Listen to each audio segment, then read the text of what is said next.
Tiger Rescue, a rundown roadside zoo posing as a wildlife refuge in Colton, California, was still open to the public in the spring of 2003, charging visitors to see the 54 tigers confined there in filthy, dilapidated cages.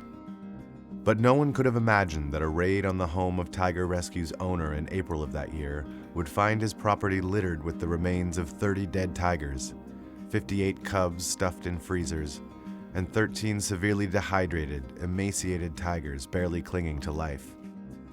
In the wake of one of the worst animal abuse disasters in U.S. history, authorities finally closed Tiger Rescue, and the process of finding new homes for the Colton cats began.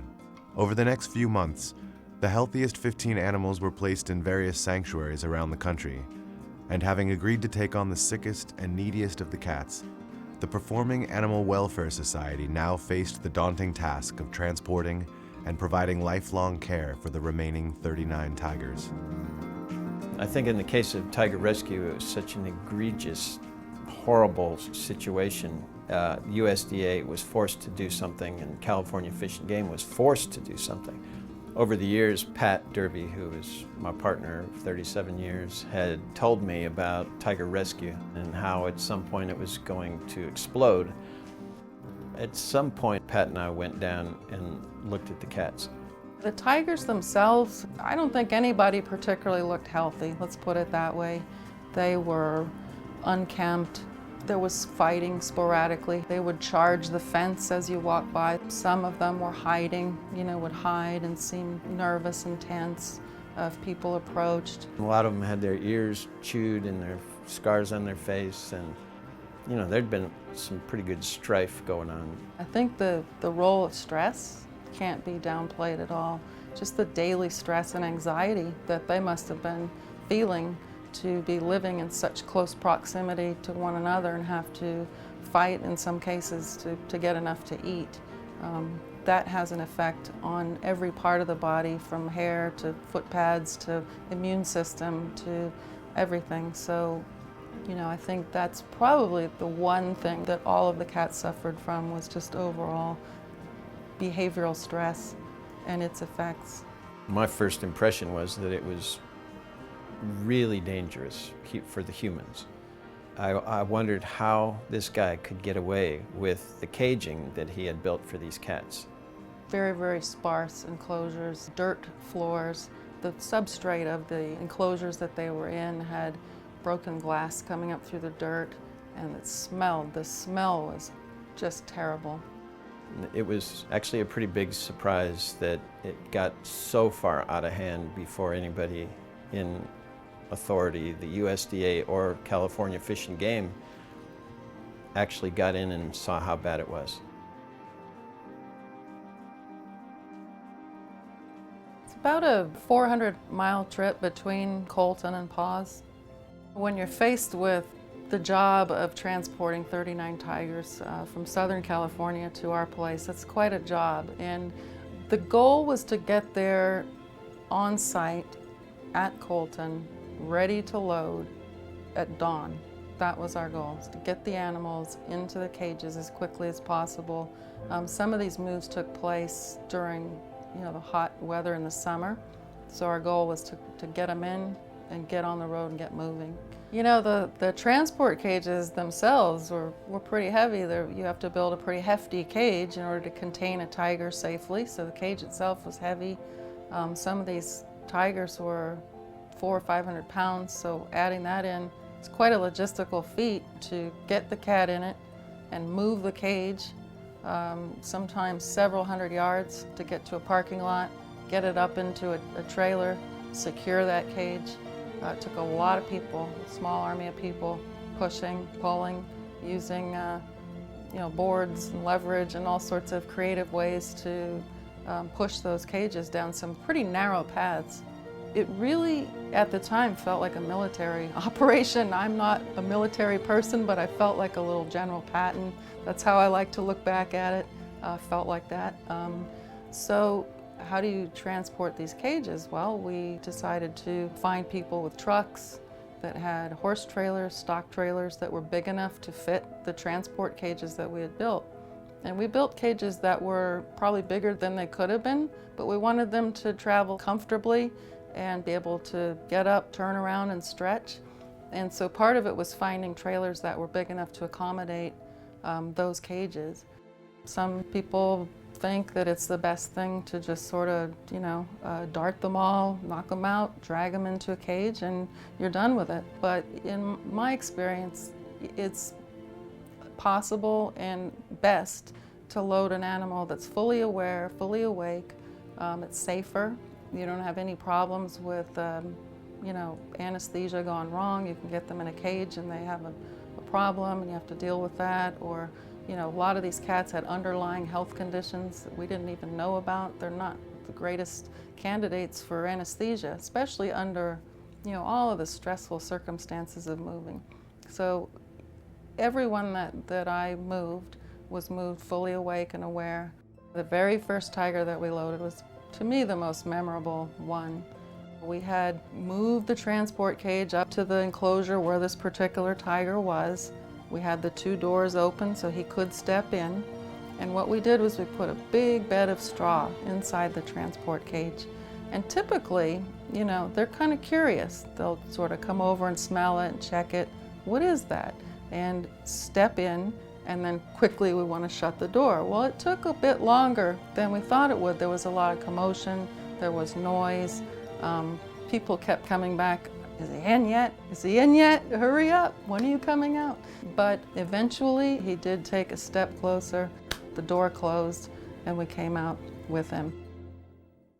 It's a little interesting. LA traffic is not real fun, and especially with a big trailer with tigers in it.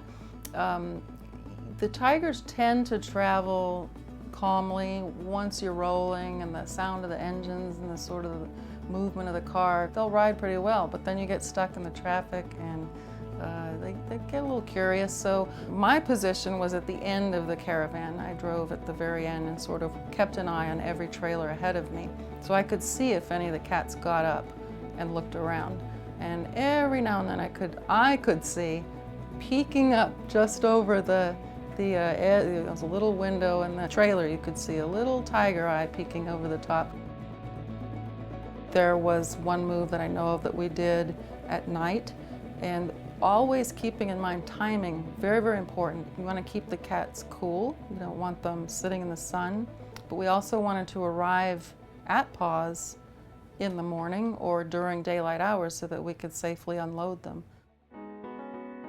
I remember, hitting Highway 12, the windy road that comes up here. That's kind of the last leg of the journey to PAWS, to ARK 2000. It was always so exciting and such a relief. It felt like coming home. And I remember getting on the phone and calling Pat and Ed and saying, we're getting close, are you ready?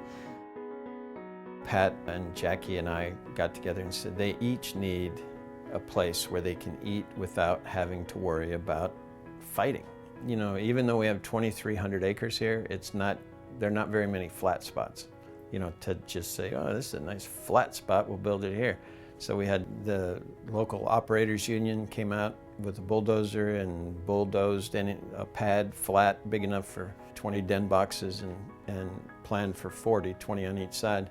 Then we just picked a perimeter and took the bulldozer through the thick brush and went all the way around a perimeter fence that we would build first, and then we would divide the interior of that with smaller fences.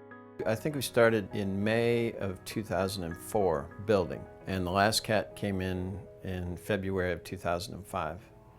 Getting the tigers here, and the moment their feet touch the ground at ARK 2000 is when my job really begins. The goal wasn't to sort of anesthetize each one and do a big physical exam. It's pretty much triage. When you're dealing with that number of animals, you're looking at the group and looking for anybody who's of most concern, who looks the sickest. We took McGuire to UC Davis to have this big tumor removed from the side of her face. And because of the size of the tumor and the vascularity of it, there was a lot of concern about blood loss. So I actually collected blood from 2 of our healthy tigers to serve as a blood transfusion for her during her surgery. Both of those tigers were due for a physical exam anyway, a routine exam, so while they were anesthetized, I collected blood, and I brought that to UC Davis, and they gave it to McGuire during her surgery, and I believe that it was essential in compensating for the blood loss that occurred while they removed the tumor. At the beginning, when I think the media news, local news came and said, you know, when are you going to know if this is a successful project or not? And we said, well, when they're lying on their back with their white belly up to the sun, and they're not worried about being attacked by another tiger, they're in the grass, it's nice and cool, that's when we're going to know, when they're finally relaxed in the grass. And we see it a lot. These cats that were born on that dirt had never walked on grass. They didn't know it, or, you know, pine needles and grass and soft substrate. One of the really nice things about the enclosure is the big trees, the smells, the oak trees, pine trees. Most captive cats never touch a tree in their life. They never touch a tree. They don't rub on a tree, they don't pee on a tree. It sounds crazy, but it really is a big deal for him to come out and do that. And he feels good about it. He's actually rubbing on a tree or reaching up and scratching his claws as high up on the tree as he can go. I mean, these are pretty simple needs for a tiger, but almost no tigers in captivity. Very few get to do something like this.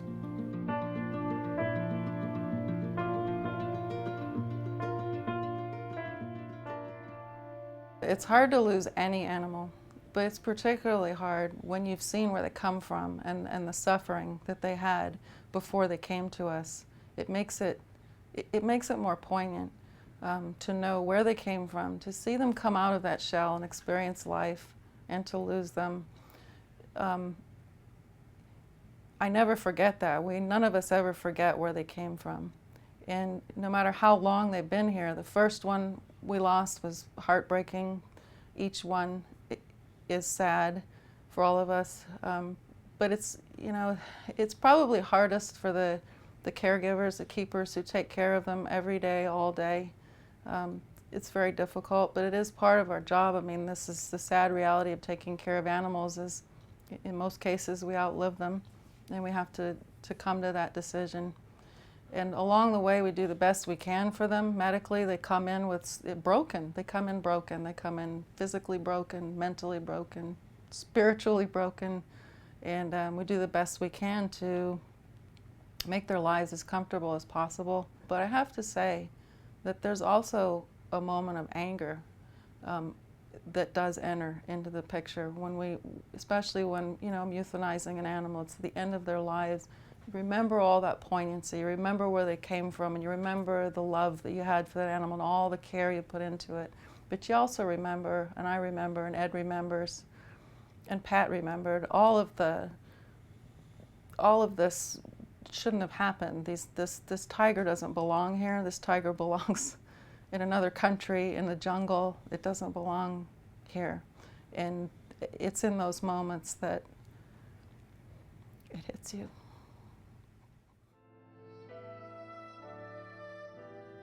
I think in a few years, we're going to look back and think, I just can't imagine that we used to keep wild animals in cages, because why are we doing it? Look at the habitat that is shrinking and disappearing right now, but there are so many tigers in captivity, in zoos and sanctuaries, in private hands, and circuses all over the world. It's, I think, sort of an age of enlightenment is coming. And I think the light bulb is going on with more and more people. By far, taking the 39 tigers was the hardest thing we've ever done. And I remember because when we started, my hair was brown, and when we finished, my hair was white.